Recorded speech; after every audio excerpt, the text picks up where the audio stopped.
leader who develops other leaders.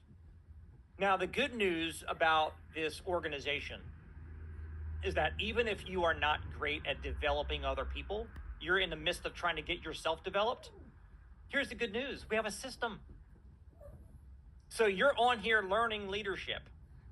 What's amazing about the system is you can bring others from your team to calls like this, and we will help develop your people for you.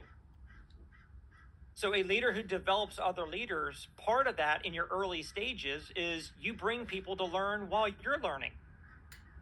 How amazing is that? And one day you're going to be such an amazing leader that you'll be speaking on these calls.